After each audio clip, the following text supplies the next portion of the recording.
الحمد لله نحمده ونستعينه ونستغفره ونؤمن به ونتوكل عليه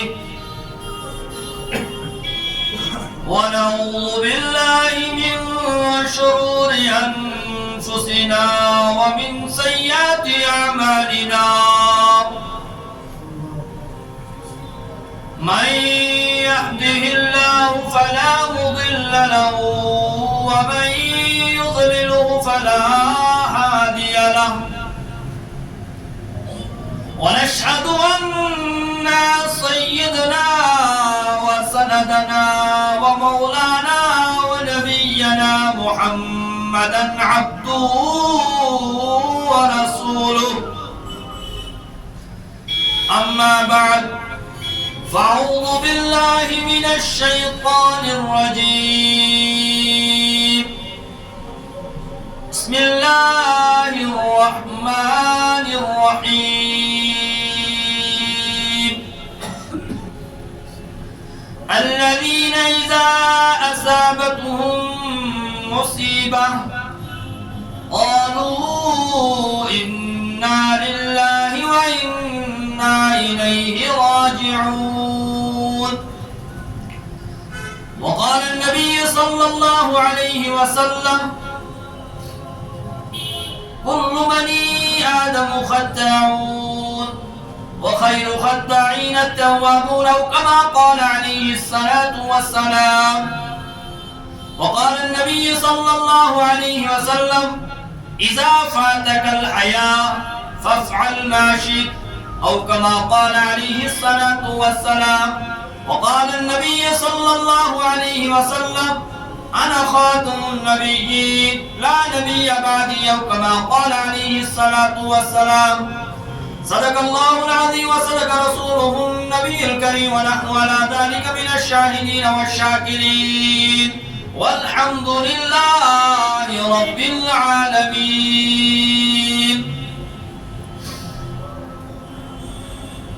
میرے محترم دینی بھائیوں اور اسلام کے غیور نوجوانوں، السلام علیکم ورحمۃ اللہ وبرکاتہ۔ میرے دینی بھائیوں، ہمارا کوئی کمال نہیں ہے کہ ہم مسجد میں آئیں، ہمیں مسجد میں لانے والا کوئی ہے۔ ہماری کوئی کمال نہیں ہے ہم مسجد میں بیٹھ کر اللہ اللہ کر رہے ہیں، مسجد کے اندر 4 رکعت نماز سنت یا فرض ادا کر رہے ہیں، مسجد کے ماحول میں اپنا کچھ وقت گزار رہے ہیں۔ یہ ہماری کمال نہیں ہے، بلکہ یہ اس اللہ کی کمال ہے جس اللہ نے ہمارے اندر کے ایمان کو ابھی تک بچا کر رکھا ہے۔ اس لیے جب بھی کوئی انسان ایمان والا جس نے کلمہ پڑھا ہے لا الہ الا اللہ محمد الرسول اللہ صلی اللہ علیہ وسلم، جب وہ اللہ کے گھر کے اندر آ جائے تو اس کو بڑا اللہ کے گھر میں بڑی ندامت کے ساتھ بیٹھنا ہے کہ اللہ کہ تیرا بہت بڑا شکر ہے کہ تو نے مجھے اپنے گھر کے اندر حاضری نصیب فرما دی ہے۔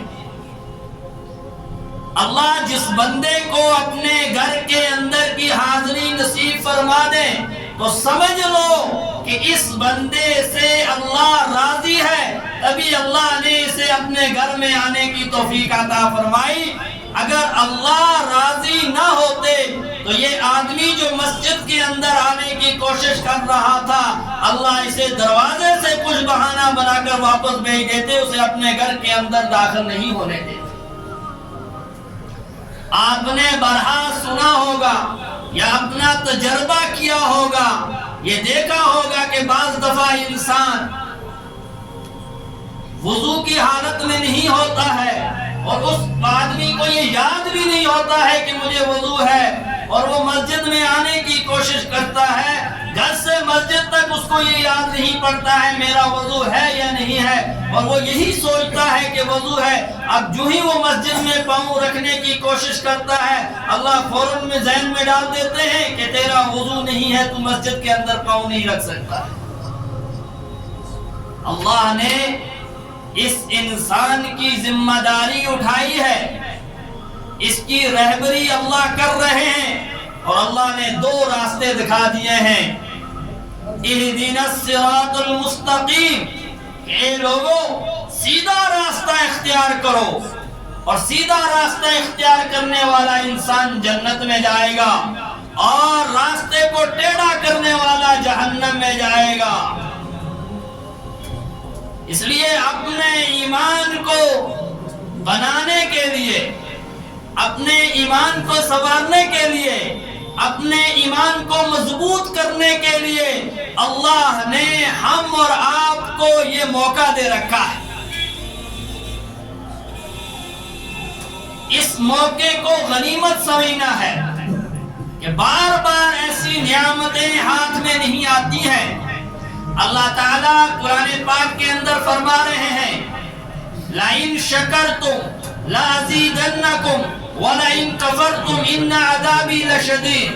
اے میرے بندے، میں نے جو نعمتیں تجھے عطا کی ہیں، میری نعمتوں کا شکر ادا کر، لَأَزِيدَنَّكُمْ، میں تجھے اور زیادہ نعمتیں دوں۔ اللہ کی کیا نعمتیں ہیں میرے بھائیوں؟ آنکھ اللہ کی نعمت ہے۔ جس کے پاس آنکھ نہیں ہے جا کر پوچھو اس کو آنکھ کی قدر کیا ہے، وہ کہے گا آپ کو معلوم ہے، آپ دیکھتے ہو سفید کیا ہوتا ہے، آپ دیکھتے ہو کالا کیا ہوتا ہے، آپ دیکھتے ہو درخت کی ہریالی کیا ہوتی ہے، آپ دیکھتے ہو باغوں کے اندر گھاس نیلا اگتا ہے، میری آنکھیں نہیں ہیں، میں کیا دیکھوں؟ آنکھوں کی قدر اس کے پاس ہوگی جس کو آنکھیں نہیں ہیں،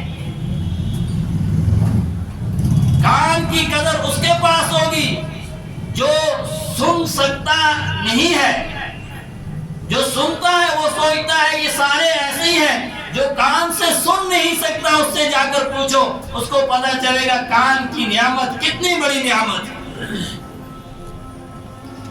تو اللہ کی جو نعمت بھی انسان کو مل جائے اس نعمت پر اللہ کا شکر کریں، اور اللہ تعالیٰ فرما رہے ہیں لَأَزِيدَنَّكُمْ، جب تم شکر کرو گے میں تیری نعمتوں میں اور اضافہ کروں۔ اس سے بڑی نعمت کیا ہوگی کہ اللہ نے ایمان، دنیا کی ساری نعمتیں چھن جائیں، کوئی نعمت بھی انسان کے پاس نہ ہو، اگر ایک ایمان کی نعمت اس انسان کے پاس ہے تو یہ انسان ناکام نہیں ہے، یہ انسان کامیاب ہے۔ اور ایمان ہی کے بدولت اللہ تعالیٰ نے جنت اس ایمان والے کے لیے رکھی ہے۔ ہم امتی ہیں جناب محمد رسول اللہ۔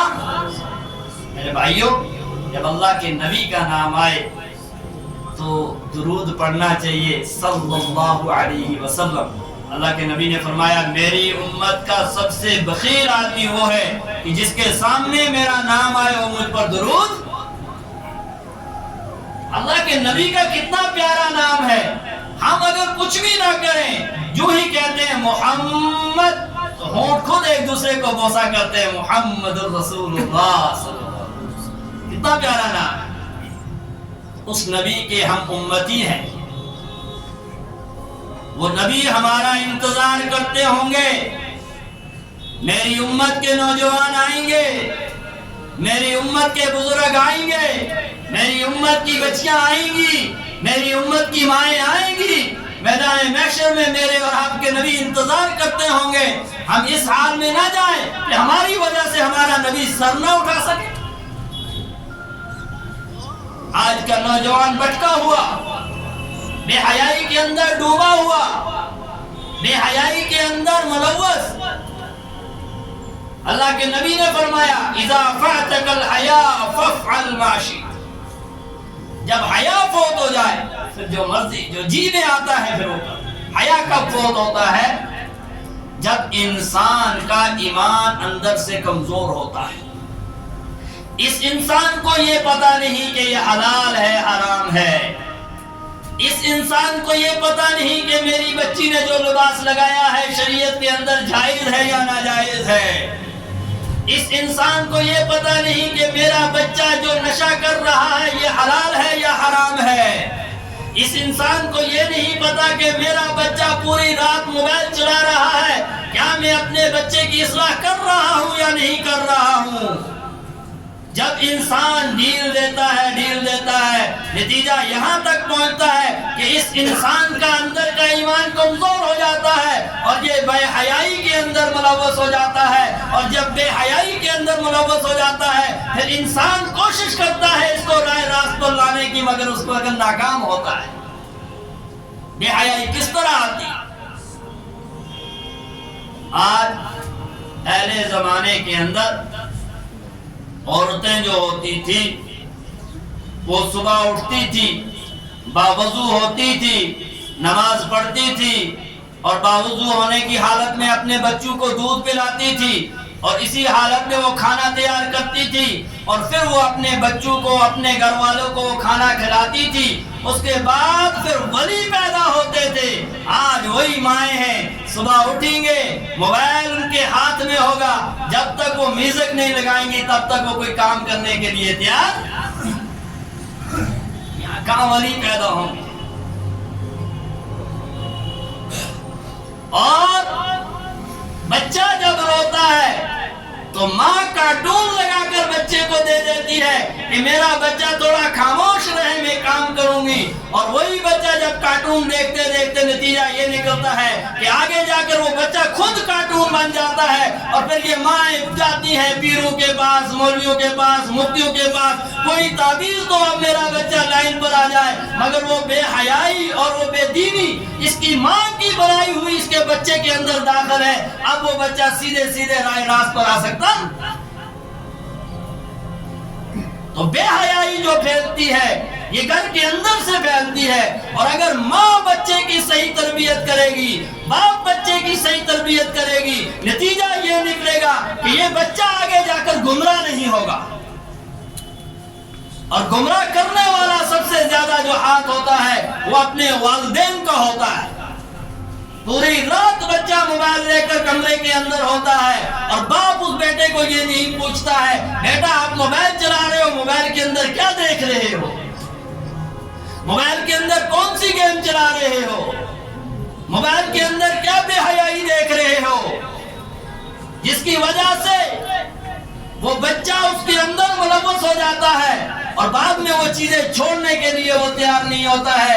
قربان جائیں جناب محمد رسول اللہ صلی اللہ علیہ وسلم کو، اللہ کے نبی نے فرمایا جس وقت حیا انسان سے فوت ہو جاتا ہے پھر انسان نہ باپ کا مانتا ہے، نہ ماں کا مانتا ہے، نہ استاد کا مانتا ہے، نہ کسی بڑے کی مانتا ہے، بالکل اس کے اندر سے حیا ختم ہو جاتی ہے۔ میرے دینی بھائیوں، ہمارے سامنے اس وقت معاملہ ہے کہ پہلے زمانے میں اگر کوئی بزرگ سامنے چلتا تھا، پیچھے سے کوئی نوجوان آتا تھا، اس کی یہ ہمت نہیں ہوتی تھی کہ میں اس بزرگ کو اپنے پیچھے کر دوں۔ آج کا نوجوان دھکا مار کر اس بزرگ کو آگے نکل جاتا ہے، اس کو یہ بھی معلوم نہیں ہے کہ میرے آگے کوئی بزرگ چل رہا ہے یا نہیں چل رہا۔ ہم تو اسی نبی کے امتی ہیں نا، جس نبی نے پتھر کھائے، جس نبی کی بیٹیوں کو طلاق ہوئی، جس نبی کو شہر سے نکالا گیا، جس نبی نے سب سے زیادہ رویا، کسی نبی نے اتنا نہیں رویا جتنا جناب محمد رسول اللہ صلی اللہ علیہ وسلم نے رویا۔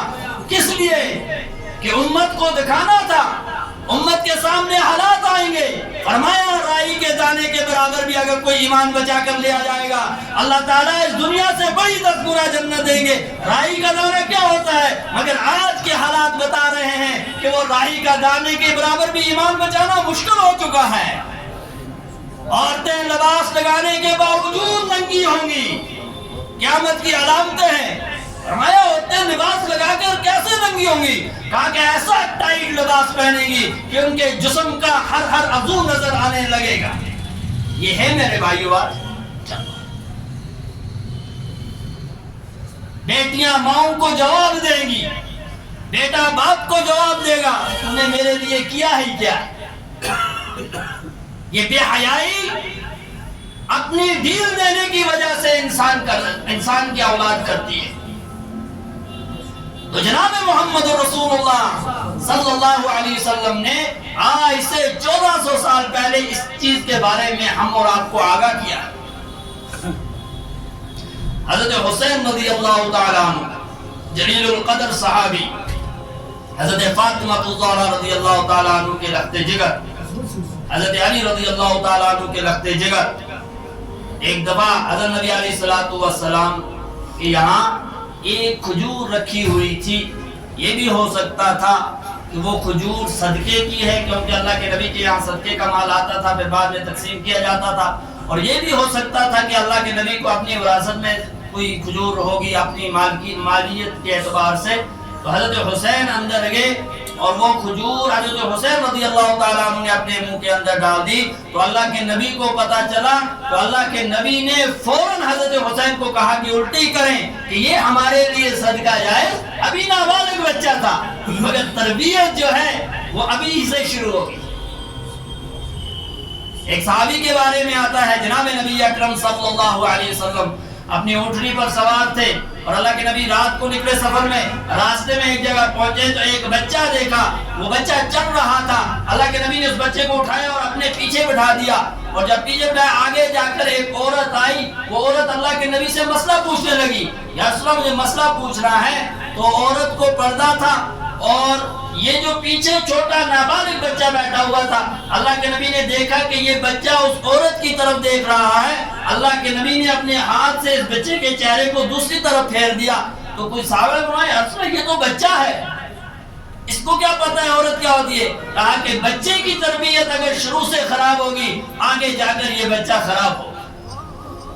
اس لیے نظروں کی حفاظت، کان کی حفاظت، منہ کی حفاظت، پاؤں کی حفاظت یہ انسان کے اپنے بس کے اندر ہے. اور سب سے بڑا دشمن جو انسان کا ہے وہ نفس ہے. جب تک انسان اپنے نفس کو قابو نہیں کرے گا تب تک یہ انسان کامیاب نہیں ہو سکتا. انسان کو کامیابی کے لیے اپنے نفس کو قابو کرنا ہے. یہ تربیت دی ہے میرے اور آپ کے رہنما جناب محمد رسول اللہ. اللہ کے نبی نے فرمایا مجھے ڈر ہے کہ کل قیامت کے دن میری امت کے نوجوان اس حال میں نہ ہو کہ مجھے وہاں ان کی طرف دیکھنا بھی دشوار ہو. اور ایسے الفاظ فرمائے کہ منبر پر میں اپنی زبان سے الفاظ بھی نہیں ادا کر سکتا. کیوں؟ ڈر تھا امت، اس نوجوان کا ڈر تھا. آج دیکھو نوجوان کس حال میں. ڈرگس کے اندر ہمارا نوجوان ملوث، شراب کے اندر ہمارا نوجوان ملوث، چرس کے اندر ہمارا نوجوان ملوث، شراب کے ہر بے حیائی کے اندر ہمارا نوجوان ملوث ہے.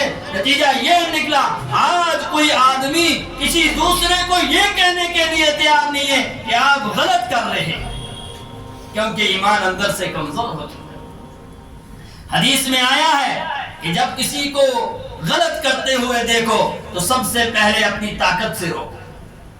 اگر نہیں روک سکتے تو اپنی زبان سے بولو آپ غلط کر رہے ہو. اگر یہ بھی نہیں کر سکتے تو کم سے کم دل کے اندر یہ نفرت کرو کہ یہ کام جو کر رہا ہے یہ غلط ہے. تو ہمارا تو تیسرے درجے پر پہنچ چکا ہے.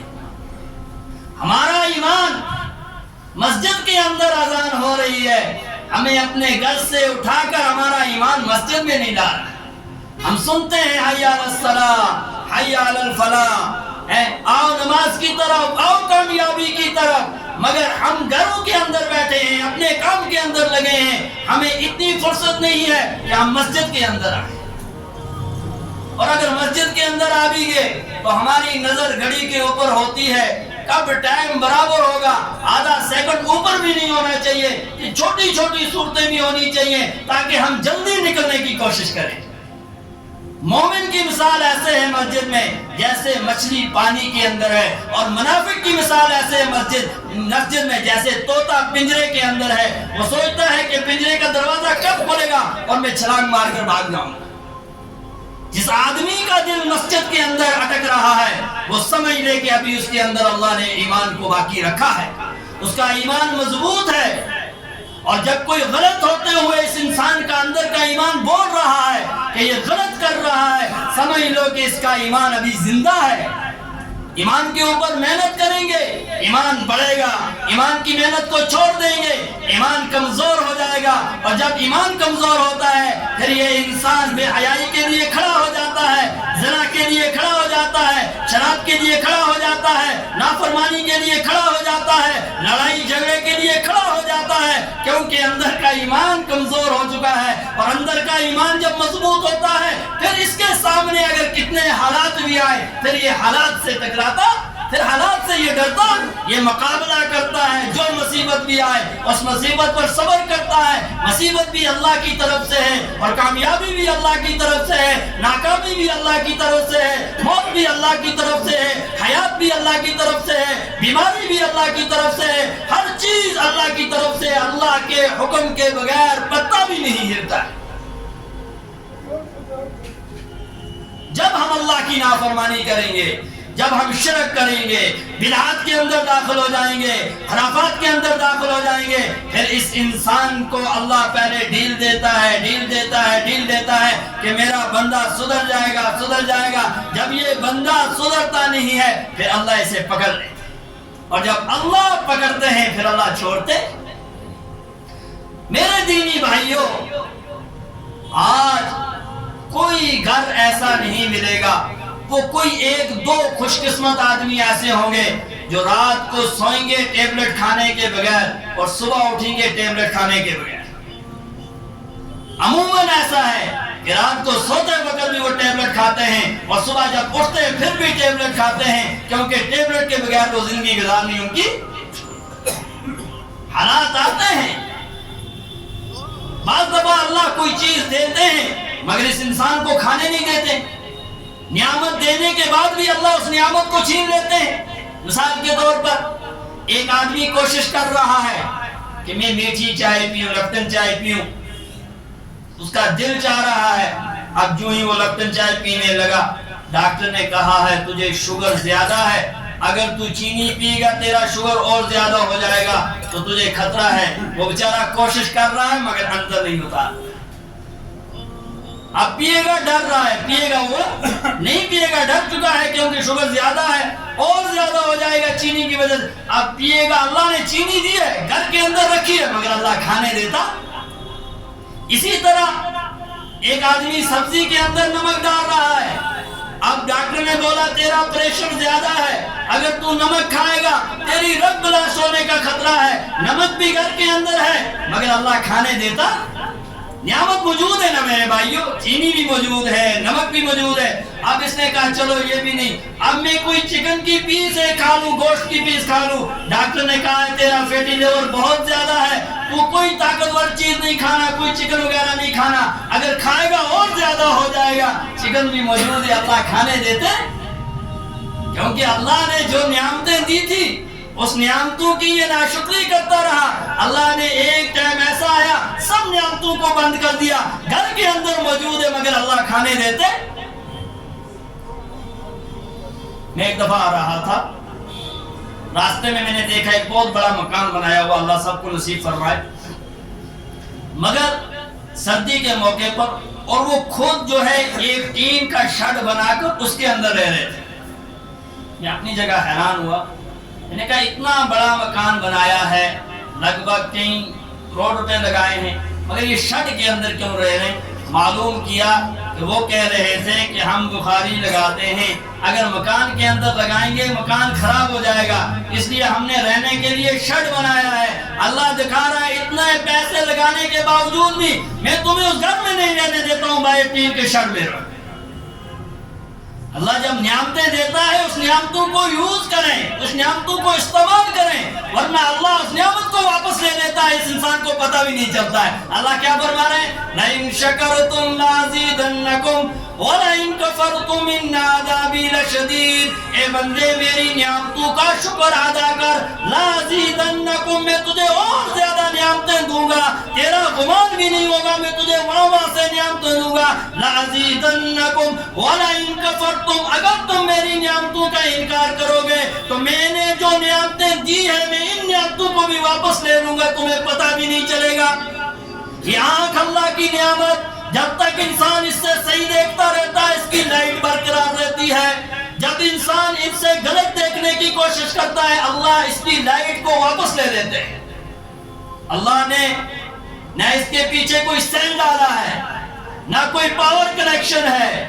اللہ بچے کو پیدا کرتے ہیں اور پیدا کرنے کے بعد 50 سال 60 سال 70 سال یہ رہتا ہے اور اس کی لائٹ برقرار رہتی ہے اور یہ آرام سے دنیا کو دیکھ سکتا ہے، اور جو ہی یہ اپنی آنکھوں سے غلط چیزیں استعمال کرتا ہے اللہ کہتے ہیں کہ میں تیری اس نعمت کو واپس لے۔ اس لیے میرے دینی بھائیوں، وَلَئِن كَفَرْتُمْ إِنَّ عَذَابِي لَشَدِيدٌ، اگر اللہ کی دی ہوئی نعمتوں کو تم ناشکری کرو گے، اولاد اللہ کی نعمت ہے اور آپ کے پاس امانت ہے میرے بھائی، بہت بڑی امانت ہے۔ آپ کے بچے آپ کے پاس، آپ کی بچیاں آپ کے پاس، نابالغ بچیاں نابالغ بچے جب کسی غلط نشے کے اندر ملوث ہو جاتے ہیں تو باپ بھی اس وقت پریشان ہوتا ہے، وہ روتا ہے مگر اس وقت کے رونے کا کوئی فائدہ نہیں ہے، کیونکہ اس نے شروع میں بچوں کو ڈیل دی تھی۔ اس لیے اپنے بچوں کے اوپر نظر رکھیں، اپنے بچوں کو دینی تعلیم دیں، اپنے گھروں کے اندر دینی تعلیم کا ماحول بنائیں، اپنی ماؤں بہنوں کو بٹھا کر 10-15 منٹ کم سے کم دین کی بات سمجھائیں، حضرت نبی علیہ السلام کی سیرت کو دکھائیں، اللہ کے کلام کا ترجمہ کریں، ان کو یہ سنائیں۔ جب ان کے دل کے اندر اللہ کا کلام اترے گا اور اللہ کے کلام نے دنیا کو نرم کیا ہے، ایسے ایسے اللہ کا کلام سننے سے نرم ہوئے جن کو دیکھ کر لوگ ڈرتے تھے۔ حضرت عمر فاروق رضی اللہ تعالیٰ عنہ کے بارے میں آتا ہے کہ حضرت عمر فاروق جس گلی سے گزرتے تھے وہ گلی چھوڑ کر دوسری گلی کو لوگ اختیار کر لیتے تھے، اتنے جذبات تھے، مگر جب انہوں نے اللہ کے کلام کو سنا ان کے سارے حالات بدل گئے۔ وہ واقعہ تو بعد کی بات ہے، جب ان کی بہن کے پاس گئے اور جب بہن کو کہا کیا پڑھ رہے تھے تو اس سے پہلے کا واقعہ ہے کہ ایک دفعہ حضرت نبی علیہ السلام خانہ کعبہ سے گزرے تو اندر قرآن چل رہا تھا، تو حضرت عمر فاروق رضی اللہ تعالیٰ عنہ نے اتنی پیاری آواز لگی اور بیٹھ کر وہ قرآن سنتے رہے۔ اللہ نے ان کے اندر کے حالات کو پہلے ہی سے بدل دیا تھا اور بعد میں جا کر وہ واقعہ پیش آیا۔ واقعہ بتانے کی اس وقت مجھے ضرورت نہیں ہے کیونکہ وقت بھی کم ہے، انشاءاللہ آپ کے مولوی صاحب کو آپ کو بتائیں گے، مگر قرآن سننے کی وجہ سے اللہ نے دل کو پلٹ دیا۔ اور بہن کو کیا کہا؟ وہ پڑھاؤ جو آپ پڑھ رہے تھے، تو بہن کا ایمان قرآن سے بن چکا تھا، اس نے کہا میں آپ کو نہیں پڑھا سکتی ہوں، آپ ناپاک ہو، آپ نے غسل نہیں کیا ہے، آپ نے وضو نہیں کیا ہے، یہ اللہ کا کلام ہے، اس کو بے وضو ہاتھ لگانا جائز نہیں ہے، اس لیے میں آپ کو نہیں۔ تو کہا غسل دے لاؤ، غسل دیا، پھر پڑھا طٰہٰ ما انزلنا علیک القرآن لتشقیٰ الا تذکرۃ لمن یخشیٰ۔ جب ایسی شخصیت بدلی قرآن کو سننے کی وجہ سے، جب ہم اپنے گھروں کے اندر قرآن کی تلاوت کریں گے، اپنے بچوں کے سامنے قرآن کو پڑھیں گے، اپنے بچوں کے سامنے قرآن کی سورہ فاتحہ کا ترجمہ کریں گے، تو ہمارے بچوں کے دل کے اندر وہ بات آئے گی۔ جس چیز کو انسان بار بار سنتا ہے وہ چیز دل کے اندر راسخ ہو جاتی ہے۔ آج گانوں کی آواز، بے حیائی کی آواز، بدتمیزی کی آواز۔